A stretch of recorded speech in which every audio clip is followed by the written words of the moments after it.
खबर बदायूं से, जहां महिला अस्पताल में बने वन स्टॉप सेंटर से सोमवार रात 2 किशोरियों और एक युवती लापता हो गई है और उनकी सुरक्षा में 6 महिला कांस्टेबल लगाई गई थी।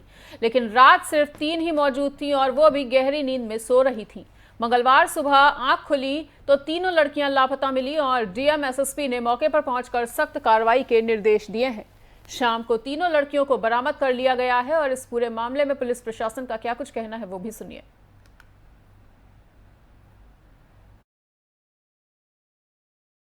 जनपद बदायूं के वन स्टॉप सेंटर से आज प्रातः 3 पीड़ित बालिकाएं जो वहां पर रखी गई थी, उनके भाग जाने का एक मामला आया था, जिसके संबंध में वरिष्ठ पुलिस अधीक्षक महोदय द्वारा इसमें टीमें लगा करके उनकी खोजबीन प्रारंभ की गई थी।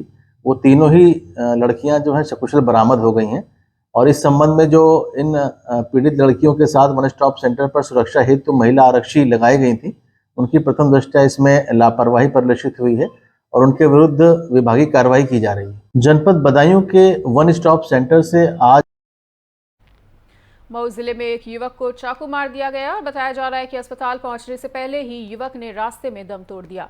इस घटना के बाद गांव में भारी मात्रा में पुलिस फोर्स तैनात कर दी गई है और पुलिस ने शव को कब्जे में लेकर पोस्टमार्टम के लिए भेज दिया है। साथ ही घटना की सभी प्रकार से जांच शुरू कर दी है। बताया जा रहा है कि किन्हीं कारणों से 2 युवकों में आपस में कहासुनी होने लगी थी, जिसमें एक आरोपी युवक आशु यादव ने सत्येंद्र गुप्ता को किसी धारदार हथियार से हमला करके घायल कर दिया। घायल सत्येंद्र को गाँव वालों ने अस्पताल लेकर निकलना जरूरी समझा, लेकिन अत्यधिक खून बह जाने के कारण रास्ते में ही सत्येंद्र गुप्ता की मौत हो गई। अस्पताल पहुंचने पर डॉक्टरों ने उसे मृत घोषित कर दिया। वहीं इस घटना के बाद क्षेत्र में काफी ज्यादा दहशत व्याप्त है। आरोपी युवक घटना के बाद से फरार चल रहा है और पूरे मामले की छानबीन पुलिस प्रशासन द्वारा की जा रही है।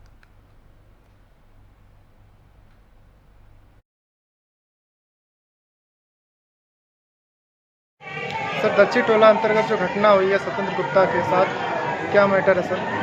देखिए, यही जो दुकान है, ये अंडे की दुकान है यहाँ पर, और इसके पड़ोस में ही इनका सत्येंद्र गुप्ता जी का घर है। यहाँ पर ये लोग अंडा खा रहे थे और यहीं पर एक आशुतोष यादव नाम का जो व्यक्ति है वो भी था इनके साथ में। किसी बात को किसी व्यक्ति पर कमेंट किए जाने को लेकर इनके बीच में हाथापाई हुई। उसके बाद आशुतोष यादव ने इसमें अपनी बाइक से चाकू निकाल कर इनके मार दिया। इन्हें तत्काल अस्पताल पहुंचाया गया, जहां इनकी मृत्यु की सूचना मिली है। इसमें इनकी डेथ हुई है। उनके चचेरे भाई भी मौके पर मौजूद हैं। उनके द्वारा पूरी घटना बता दी गई है और शव को हॉस्पिटल भेज दिया गया है। आवश्यक विधि कार्रवाई भी की जा रही है और एफआईआर लिखाकर जो भी सख्त से सख्त विधि कार्रवाई है वो इसमें की जाएगी। इटौंजा थाना क्षेत्र के अंतर्गत हेमी गांव में एक व्यक्ति ने अपनी पत्नी किरण पर धारदार हथियार से हमला कर दिया, जिससे महिला बुरी तरह से घायल होकर गिर पड़ी। इसके बाद महिला की मौके पर ही दर्दनाक मौत हो गई। वहीं सूचना मिलते ही तत्काल एसओ इटौंजा रविंद्र कुमार भाली पुलिस बल के साथ मौके पर पहुंचे, जिसके बाद पुलिस ने दौड़ाकर आरोपी पति श्यामू रावत को गिरफ्तार कर लिया है। वहीं ग्रामीणों ने बताया कि मृतका महिला के 2 बेटे और 1 बेटी है। वहीं पुलिस ने शव को कब्जे में लेकर पोस्टमार्टम के लिए भेज दिया है।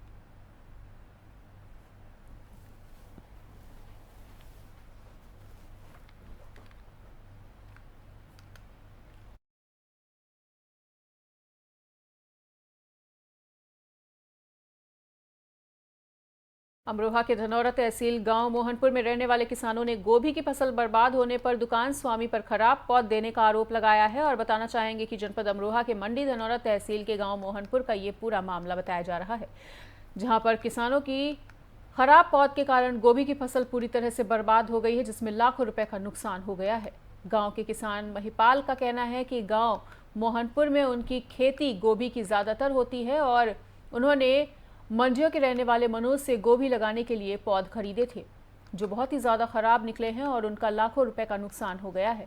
उनके अलावा और भी कई किसानों का नुकसान हुआ है, तो उन्होंने मुआवजे के लिए मनोज से कहा, तो मनोज ने दबंगई दिखाते हुए बदतमीजी वो करने पर उतारू हो गया। और इस पूरे मामले में गाँव के किसानों ने इकट्ठा होकर तहसील धनौरा के उप जिलाधिकारी को शिकायती पत्र देकर न्याय की गुहार लगाई है।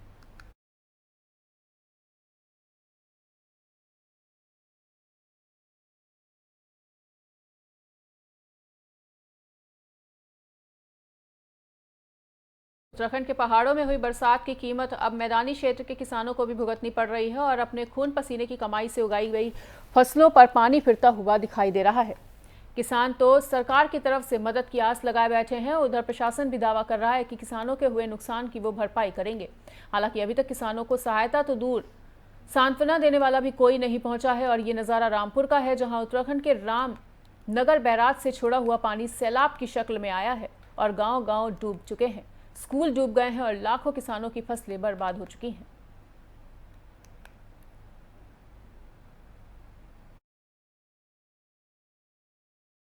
सबसे पहले तो इस माध्यम से मैं सभी जनपद वासियों को ये कहना चाहूँगा कि सभी लोग बिल्कुल सतर्क रहें और निडर रहें। पूरा जो प्रशासनिक व्यवस्था है वो आपके साथ जुटी हुई है। अभी हमने बहुत डिटेल में हमारे सभी एसडीएम्स और जिला स्तरीय अधिकारियों की, पुलिस के सभी अधिकारियों की मीटिंग ली है। सभी की जिम्मेदारी हमने इसमें तय की है। कहीं पर भी जनहानि, पशु हानि, फसल हानि ना हो और हो तो उसका न्यूनतम असर हो, उसके लिए हम लोग प्रयासरत हैं। सबसे पहले तो मैंने निर्देश दिए हैं कि सभी गांवों में ये अलर्ट जारी किया जाए, कोई भी नदियों के पास में ना जाए। कहीं पे किसी के अगर भवन जो हैं वो कच्चे हैं या गिरासू हैं या जर्जर अवस्था में, तो उन भवनों में लोग ना रहें। उसके लिए हम लोगों ने सभी गाँवों में विद्यालयों को शेल्टर होम में बदलने के लिए निर्देश दिया है, जिसमें हमारी टीमें तत्काल प्रभाव से जुट गई हैं। सभी प्रधानों से, सचिवों से और लेखपालों से मेरी यही अपील रहेगी कि प्रत्येक कर्मचारी अपने दायित्व को भलीभांति समझे और ये सेवा का अवसर जो हमें मिला है तो हम पूरी तरह लोगों की सेवा में इस अवसर पर जुटें।